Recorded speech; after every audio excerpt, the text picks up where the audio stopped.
बिस्मिल्लाहिर्रहमानिर्रहीम। अस्सलाम वालेकुम।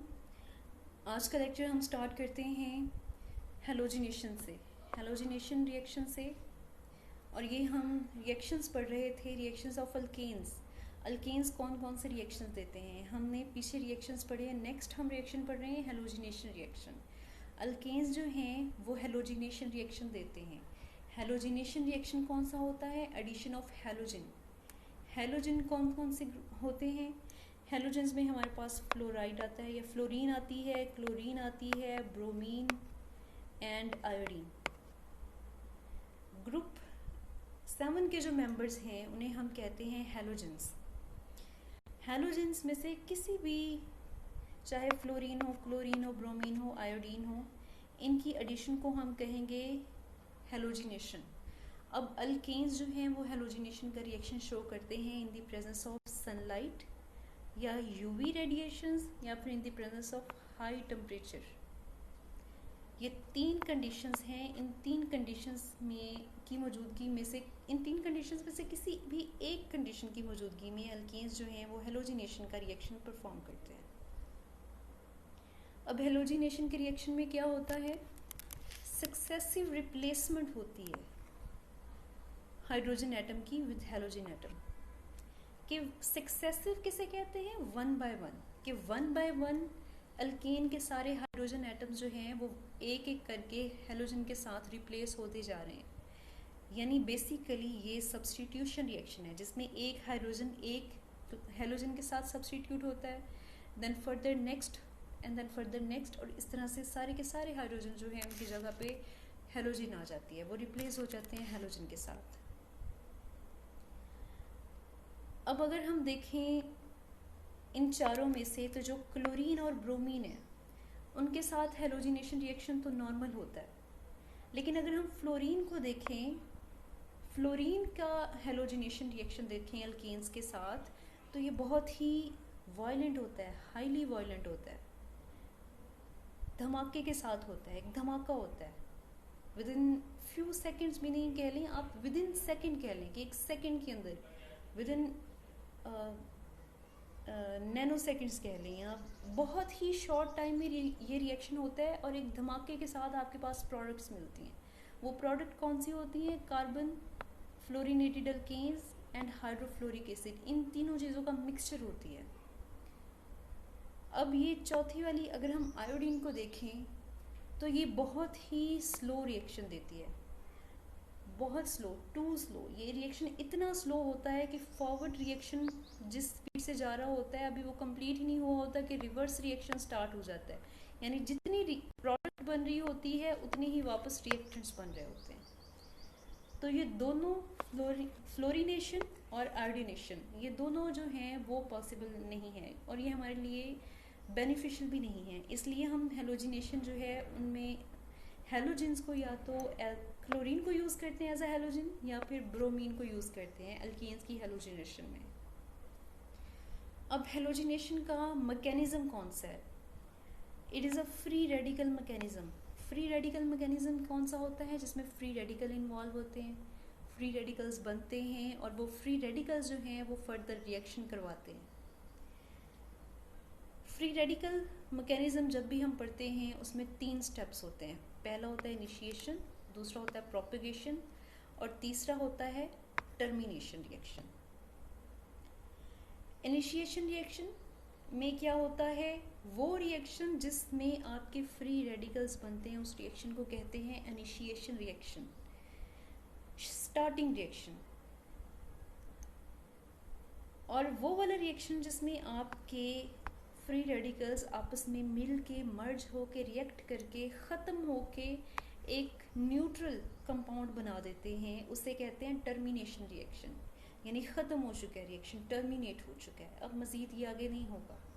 और ये सेंटर वाला जो होता है उसे कहते हैं प्रोपगेशन। यानी कि रिएक्शन जो है वो आगे बढ़ रहा है, प्रोपगेट कर रहा है, प्रोसीड कर रहा है, 1 by 1 उसमें एडिशन होती जा रही है। तो सबसे पहले हम इसके स्टेप्स देखते हैं। स्टेप 1 है इनिशिएशन। इनिशिएशन कैसे होगी? क्लोरीन मॉलिक्यूल यानी Cl2 जो है उसे जब हम उस पर हम सनलाइट फॉल करवाते हैं या यूवी लाइट फॉल करवाते हैं तो ये बॉन्ड जो है इनका ये ब्रेक होता है, एक इलेक्ट्रॉन इस पे चला जाता है, एक इलेक्ट्रॉन इस पे चला जाता है और दोनों क्लोरीन फ्री रेडिकल्स बन जाते हैं। अब ये एक फ्री रेडिकल जो है मीथेन मॉलिक्यूल के साथ रिएक्शन करता है। अब मीथेन मॉलिक्यूल के साथ ये किस तरह से रिएक्शन करेगा कि मीथेन में कार्बन का एक हाइड्रोजन के साथ बॉन्ड टूटेगा और वो भी इस तरह से बॉन्ड टूटेगा कि आयंस नहीं बनेंगे, फ्री रेडिकल्स बनेंगे, यानी दोनों के दोनों इलेक्ट्रॉन्स जो हैं वो किसी एक एटम पे नहीं जाएंगे, वो एक इलेक्ट्रॉन जो है वो एक एटम पे जाएगा और दूसरा इलेक्ट्रॉन जो है वो दूसरे एटम पे जाएगा। इस तरह की जो बॉन्ड ब्रेकिंग होती है उसे हम हाफ हेड एरो से रिप्रेजेंट करते हैं। Half head arrow. हम फुल हेड एरो की जो ब्रेकिंग होती है वो ये बताती है कि दोनों के दोनों इलेक्ट्रॉन्स जो हैं वो किसी एक चीज़ पे जा रहे हैं, चाहे वो कार्बन पे जा रहे हों या चाहे वो हाइड्रोजन पे। लेकिन जो हाफ हेड एरो है वो इस चीज़ को बताता है कि एक इलेक्ट्रॉन जो है वो एक एटम पे जा रहा है और दूसरा इलेक्ट्रॉन जो है वो दूसरे एटम पे जा रहा है। अब बॉन्ड ब्रेक हुआ, ये जो है CH3 ये बन गया मिथाइल फ्री रेडिकल और ये क्लोराइड फ्री रेडिकल और हाइड्रोजन फ्री रेडिकल ने मिलके बना दिया है HCl। अब अगेन मिथाइल फ्री रेडिकल जो है वो क्लोरीन के साथ रिएक्शन करेगा सेकेंड स्टेप में प्रोपगेशन के। और क्लोरीन में क्या, इस स्टेप में क्या होगा कि क्लोरीन बॉन्ड जो है वो टूटेगा, दोनों क्लोरीन एटम्स पे एक एक इलेक्ट्रॉन चला जाएगा, दोनों क्लोराइड फ्री रेडिकल्स बन जाएंगे। एक क्लोराइड फ्री रेडिकल्स एक मिथाइल फ्री रेडिकल्स के साथ मिलके मिथाइल क्लोराइड बना देगा और साथ में क्लोराइड फ्री रेडिकल रह जाएगा। प्रोपगेशन रिएक्शन में क्या होता है कि फर्स्ट ऑफ ऑल आपका क्लोराइड फ्री रेडिकल जो था, क्लोराइड फ्री रेडिकल ने रिएक्शन किया है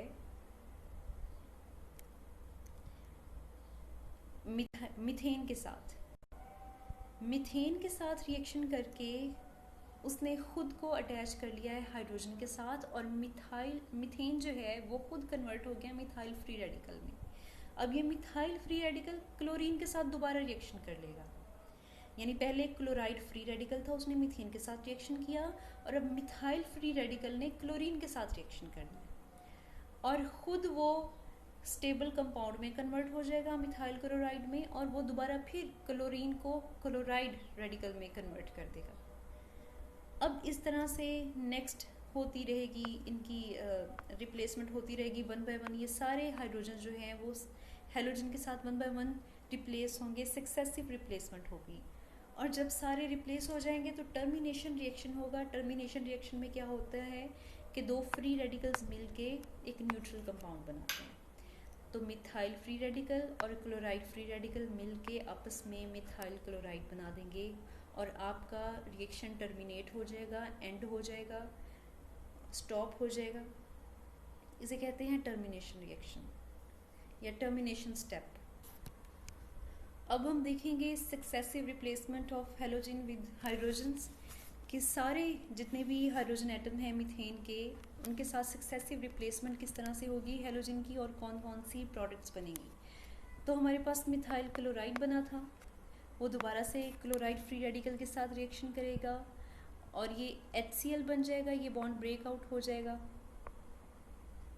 ये क्लोरीन जो है क्लोरीन फ्री रेडिकल ये इस हाइड्रोजन फ्री रेडिकल के साथ मिलके HCl बना देगा और हमारे पास ClCH2 फ्री रेडिकल जो है वो आ जाएगा। अब ये ClCH2 free radical further again chlorine molecule के साथ रिएक्शन करेगा। क्लोरीन मॉलिक्यूल का बॉन्ड यहाँ से और यहाँ से ब्रेक डाउन होगा जिस तरह से प्रोपगेशन स्टेप में होता है। एक इलेक्ट्रॉन ये है और एक इलेक्ट्रॉन इसका आपस में मिल जाएंगे और बॉन्ड बना लेंगे और ये बना लेंगे ड्राई क्लोरोमीथेन और क्लोराइड फ्री रेडिकल आपके पास दोबारा ऑब्टेन हो जाएगा। अब ये डाई क्लोरोमीथेन दोबारा फिर क्लोराइड फ्री रेडिकल के साथ रिएक्शन करेगा और ये खुद यहाँ से हाइड्रोजन को एलिमिनेट कर देगा। एक हाइड्रोजन को चाहे इसे या चाहे इसे एलिमिनेट कर देगा और ख़ुद HCl में कन्वर्ट हो जाएगा और इसे वो फ्री रेडिकल बना देगा। अब ये फ्री रेडिकल जो बन चुका है ये फर्दर क्लोरीन के साथ रिएक्शन करेगा और ये फर्दर एक और क्लोरीन को ऐड कर देगा इसमें, इस फ्री रेडिकल के साथ।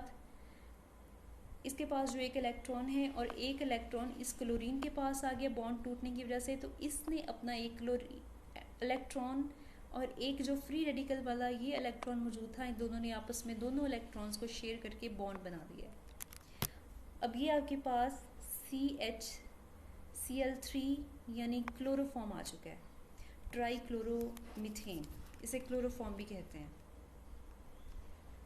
अब नेक्स्ट आपके पास ट्राई क्लोरोमीथेन या क्लोरोफॉर्म जो है वो फर्दर क्लोराइड फ्री रेडिकल के साथ रिएक्शन कर रहा है और ये कन्वर्ट हो रहा है, क्लोराइड फ्री रेडिकल खुद जो है वो HCl में कन्वर्ट हो रहा है और क्लोरोफॉर्म को वो फ्री रेडिकल में कन्वर्ट कर रहा है। अब ये अगेन फ्री रेडिकल में जो कन्वर्ट हो चुका है क्लोरोफॉर्म, ये अगेन फिर क्लोरीन के साथ रिएक्शन करेगा नहीं। यहाँ पे अब क्या होगा, ये बॉन्ड फिर इस तरह से ब्रेकआउट हुआ, ये बॉन्ड इस तरह से ब्रेकआउट हुआ और इनके साथ एक और क्लोरीन लग गया, तो ये आपके पास टेट्राक्लोरोमीथेन या कार्बन टेट्राक्लोराइड आ गया और आपके पास एक क्लोराइड आयन जो है वो बच चुका है। अब हमने देखना है टर्मिनेशन रिएक्शन। तो आपको याद होगा कि एक आपके पास पीछे क्लोराइड फ्री रेडिकल जो है वो मौजूद था। स्टार्टिंग में जब क्लोरीन जो है वो ब्रेकआउट हुई, दो फ्री रेडिकल्स बनाए थे जिनमें से एक जो है वो चेन में इन्वॉल्व हो चुका था और एक जो है वो वैसे का वैसे प्रेजेंट था। अब वो वाला फ्री रेडिकल और एक ये वाला फ्री रेडिकल जो ये एंड पे मौजूद है हमारे पास, ये दोनों आपस में मिलेंगे और टर्मिनेशन का मेथड परफॉर्म होगा। ये फ्री रेडिकल प्लस जो पीछे वाला फ्री रेडिकल था, ये आपस में मिलके Cl2 बना देंगे, यानी फ्री रेडिकल ख़त्म हो चुके हैं और ये आपके पास कौन सा स्टेप हुआ, टर्मिनेशन का। नेक्स्ट हम देखते हैं यूजेस ऑफ मीथेन। मीथेन के यूजेस क्या क्या हैं। It is used as a fuel and illuminating gas. As a fuel use करते हैं और इसे इल्यूमिनेटिंग गैस के तौर पे यूज़ करते हैं, यानी वो गैस जिसे हम जलाएं तो रोशनी प्रोड्यूस होती है हमारे पास, और इससे हम डिफरेंट कंपाउंड्स बनाते हैं जैसे methyl chloride, methylene chloride, chloroform, carbon tetrachloride. इसके अलावा industrial preparation of methyl alcohol बनाते हैं, इससे फॉर्मल्डिहाइड बनाते हैं, हाइड्रोजन साइनाइड बनाते हैं, कार्बन ब्लैक बनाने के लिए यूज़ होती है। और कार्बन ब्लैक किस चीज़ के लिए यूज़ होती है, पेंट्स में, इंक बनाने में यूज़ होती है, टायर्स बनाने में यूज़ होता है मीथेन। इसके अलावा फर्टिलाइज़र, यूरिया फर्टिलाइज़र बनाने के लिए भी मीथेन यूज़ होती है।